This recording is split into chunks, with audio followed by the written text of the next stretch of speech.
درست نہیں کر سکتا، بگڑے ہوئے عقائد درست نہیں کر سکتا، وہ انقلاب نہیں لا سکتا۔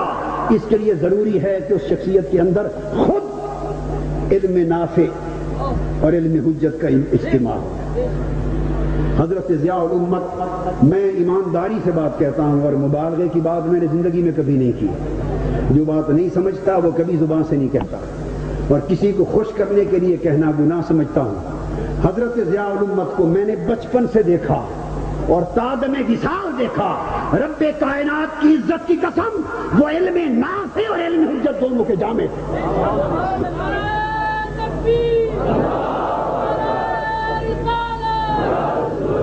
اور وہ امام مالک علیہ رحمت کے اس قول کے سچے مصداق تھے کہ من تفقہ ولم یتصوف فقد تفسق، ومن تصوف ولم یتفقہ فقد تزندق، ومن جمع بینہما فقد تحقق۔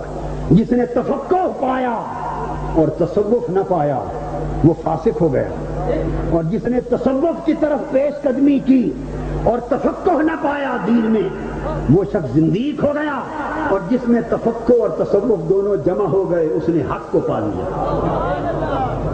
امام اعظم، امت مسلمہ کے امام اعظم کیوں بنے؟ شرق سے غرب تک کوئی مالک، کوئی شافعی ہو یا حنبلی ہو، کوئی امام مالک کا مقلد کہلائے یا نہ کہلائے، پوری امت امام اعظم کے خرمن علم کی خوشاچین ہے، اور آیا قیامت تک ہر فرد کے سر پر امام اعظم کے علم کے فیضان کا صاحبان بنا ہے۔ وجہ کیا تھی کہ امام اعظم رضی اللہ تعالی عنہ نے تفقہ اور تصوف کو جمع کیا تھا۔ علم کوفہ میں بیٹھ کے پڑھتے تھے، تفقہ کوفہ میں بیٹھ کے حاصل کرتے تھے، اور تصوف دریائے دجلہ کے کنارے جا کر بہلول مجذوب کی صحبت سے حاصل کرتے تھے۔ امام شافعی بڑے امام ہوئے، اور ان کے ماننے والوں کو غور کرنا چاہیے کہ تفقہ کے سمندر وہ مصر میں بہاتے تھے، اور تصوف کے لیے حضرت شیبان رائی کے جا کے خدموں میں بیٹھتے تھے۔ امام احمد بن حنبل، آج بڑی دنیا، عرب کی دنیا حنبلیت کا دعویٰ کرتی ہے، انہوں نے تفقہ کا چشمہ بغداد میں بہایا، اور تصوف کی خیرات کے لیے بشر حافی ننگے پاؤں چلنے والے فقیر کی مجلس میں جا بیٹھے۔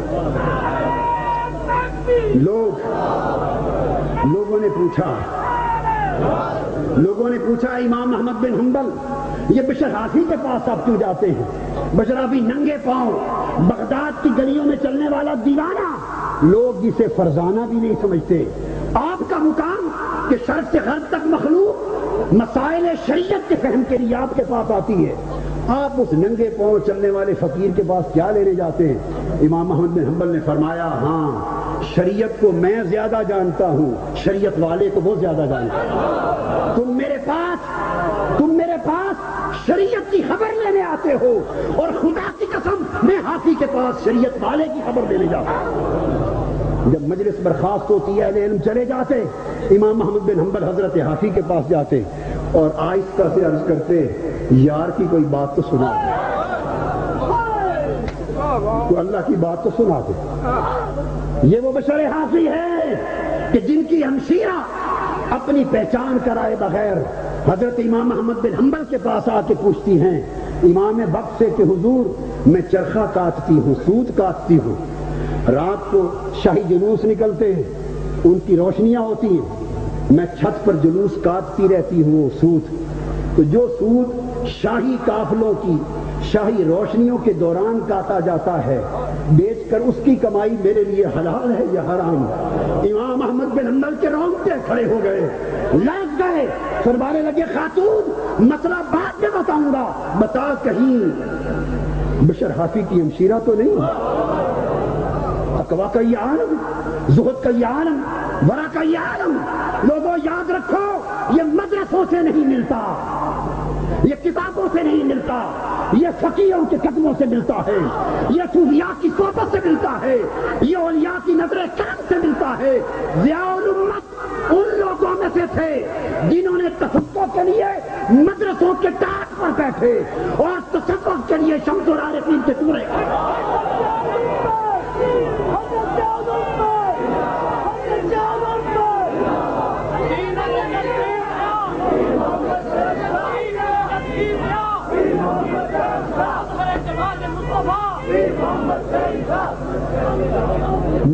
کیا کہ عالم وہی ہے جو خشیت الہی کا مالک، خشیت رخصت ہو گئی، رب کائنات نے حضرت ضیاء الامت کو صاحب خشیت بنایا تھا، صاحب تقوی بنایا تھا، صاحب زہد بنایا تھا، صاحب ورع بنایا تھا، صاحب غنا و استغنا بنایا تھا، صاحب عبادت بنایا تھا، صاحب سنت بنایا تھا، صاحب اتباع بنایا تھا۔ ان کا ظاہر شریعت محمدی سے منور تھا، ان کا باطن طریقت محمدی سے منور تھا۔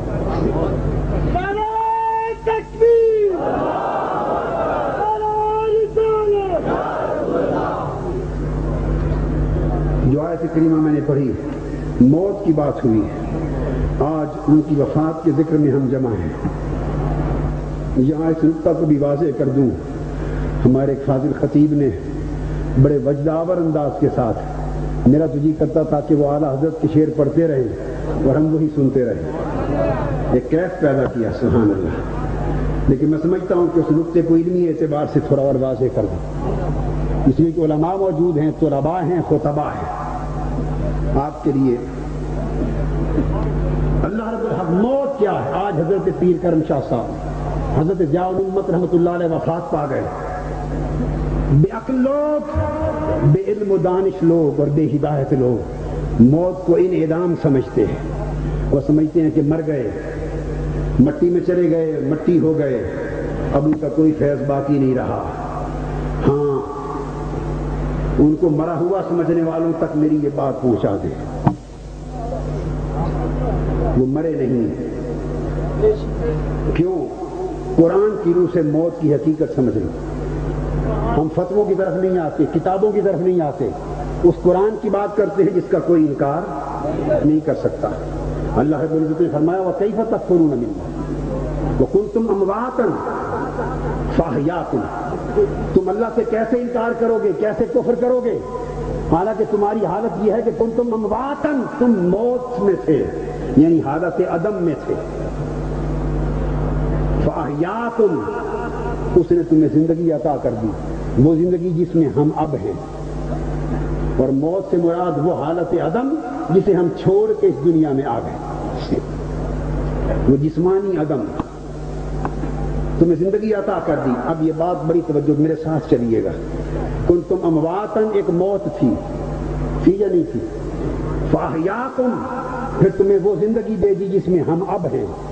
تو اس زندگی کے آنے کے بعد وہ موت ہمارے لیے رہی یا نہ رہی؟ اس زندگی نے اس موت کو منسوخ کر دیا، اس زندگی نے، اس پہلی زندگی نے اس پہلی موت کو منسوخ کر دیا۔ آگے چلیے، پھر فرمایا ثم یمیتکم، اس زندگی کے بعد وہ پھر تمہیں موت دے گا، وہ موت جو آ گئی حضرت ضیاء الامت پر بھی آئی اور ہر ایک پر آتی رہتی ہے اور آنی۔ ثم یمیتکم، اس زندگی کے بعد پھر موت آئے گی، تو دوسری موت آ گئی، اس دوسری موت نے اس موجودہ پہلی زندگی کو منسوخ کر دیا۔ جو بعد میں آتا ہے وہ پہلے کو منسوخ کرتا ہے، پہلے والا منسوخ ہوتا ہے، بعد میں آنے والا ناسخ ہوتا ہے۔ پہلی زندگی نے پہلی موت کو منسوخ کیا، پھر دوسری موت آئی ثم یمیتکم نے فاحیاکم کو منسوخ کیا، دوسری موت آئی، ہم قبر میں چلے گئے، اس موت نے اس موجودہ زندگی کو منسوخ کر دیا۔ ہاں، اگر ثم یمیتکم پر جا کر انسانی زندگی کی داستان ختم ہو جاتی، اگر یہاں داستان حیات ختم ہو جاتی تو ہم کہتے کہ مرنے والے مر گئے، مٹ گئے، ختم ہو گئے کہتے، لیکن نہ آپ کی بات مانتے ہیں نہ تم ہماری مانو، آؤ اللہ سے پوچھیں۔ اللہ پاک نے فرمایا ثم یمیتکم، اس موت نے اس زندگی کو ختم کیا، مولا پھر اس کے بعد کیا ہے؟ فرمایا ثم یحییکم، جس موت کے بعد تم اسے قبر میں پہنچا آتے ہو، اس موت کے بعد خدا اگلی زندگی دیتا ہے۔